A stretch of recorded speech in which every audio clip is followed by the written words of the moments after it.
इंसाफ के डगर पे अफसर दिखाओ चल के, ये देश बेसहारा खा जाओ इसको तल के। या तो किशनगंज में कोई ऐसी लॉबी काम कर रही है जो चाह रही है कि सारे सीओ जो है केवाला को रिजेक्ट करे और सारा सेंट्रलाइज होकर किशनगंज आ जाए और लोगों को जो है दिन रात जो है बस बरसते रहे। तो ये जांच का विषय है, मैं इस पर जांच मांग रहा हूँ जिला पदाधिकारी महोदय से। देखिए, ये माननीय मंत्री जी चूंकि हमारे घर के मंत्री हैं, आदरणीय हम लोग के तो अभिभावक है दिलीप जायसवाल जी, उन्होंने ये स्पष्ट किया है कि कोई भी मोटेशन कैंसिल उसको करने से पहले यानी रिजेक्ट करने से पहले आपको सामने वाले को जानकारी देनी है और उसको अपना पक्ष रखने का मौका देना। और इसकी चिट्ठी भी जो है मल्होत्रा साहब जिस समय थे रेवेन्यू के सेक्रेटरी थे, उन्होंने उन्हीं के समय में इसकी चिट्ठी भी निकली थी।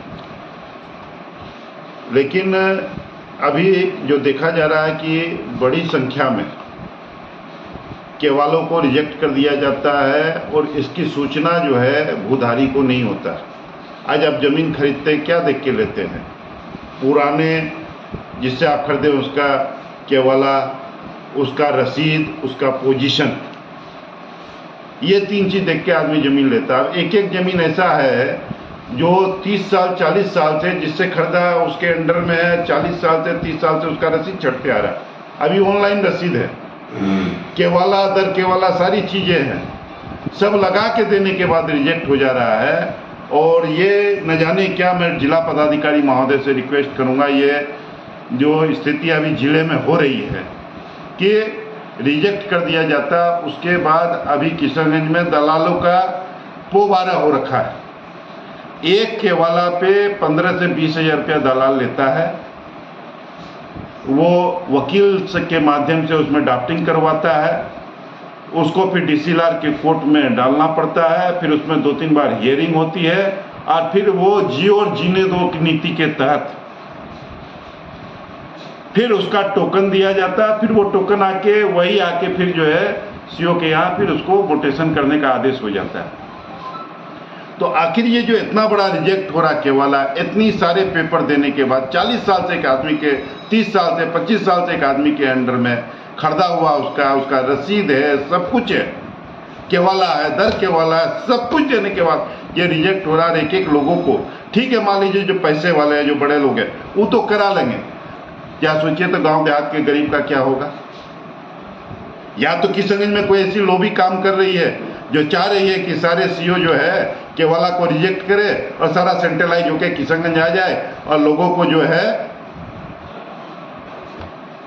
दिन रात जो है बस बरसते रहे।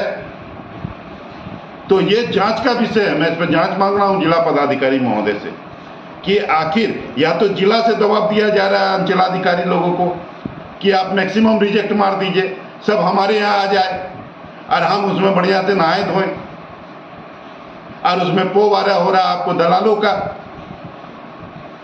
तो कहां से होगा सर्वे बिहार में? बिहार में इंडस्ट्री क्यों नहीं आई? कि पदाधिकारियों को लगता है कि इंडस्ट्री खोलेगा इसको 30% सब्सिडी मिलेगा, हमको क्या मिलेगा? तो अब जमीन सर्वे जो कि बिहार के लिए एक बहुत ही बड़ा काम है और ये मुख्यमंत्री जी और हमारे राजस्व मंत्री के लिए एक बहुत बड़ा चैलेंज है। अगर ये हो जाता है तो बिहार का कायाकल्प हो जाएगा, केस मुकदमे नहीं के बराबर रह जाएंगे। लेकिन इस इतने पवित्र काम में भी लोग अगर जो है अपनी दुकानदारी सेट कर रहे हैं, मुझे पक्का विश्वास है कि सारे अंचलाधिकारी पे दबाव बनाया जा रहा है ऊपर से कि तुम मैक्सिमम रिजेक्ट करो। जो केस रिजेक्ट होने वाला नहीं है वैसे केसों को रिजेक्ट किया जा रहा है। ये जिला पदाधिकारी महोदय इस पे जो है इस पर जांच कमेटी बैठाए और मैं जाऊंगा पटना, मैं माननीय हमारे चचा दिलीप जायसवाल जी जो राजस्व मंत्री है उनसे भी मिलूंगा, उनसे इस वीडियो के माध्यम से भी मैं आग्रह करता हूं कि आप इस जिला के मंत्री हैं और आपके जिला में ये हो रहा, कृपा करके आप इसको देखिए। और मैं जाके मिलूंगा दिलीप चचा से और उनसे कहूंगा, भाई गार्जियन है हम लोगों के, आज जिला में सौभाग्य है दिलीप जी नहीं है, ये जिला रेवेन्यू मिनिस्टर है, ये जिला का हर व्यक्ति रेवेन्यू मिनिस्टर है, क्योंकि हमारे जिला से तो हम हैं। इसीलिए इसको गंभीरता से देखने की आवश्यकता है। यह बहुत बड़ा मुद्दा है और अगर इस पर तुरंत अगर जिला पदाधिकारी महोदय ने अगर कोई कार्रवाई नहीं की तो कोई बड़ी बात नहीं कि ये जन आंदोलन का रूप ले लेगा, और जन आंदोलन का रूप लेगा तो बहुत बड़ा लेगा, क्योंकि जो गरीब आदमी है, जो जिला जाना जिसके लिए सक्षम नहीं है, जिला जिसके लिए बहुत बड़ी चीज है, वहां जाके DCLR की यहाँ फाइल करना, तो उसकी तो बेचारे की गरीब की जमीन हाथ से निकल जाएगी।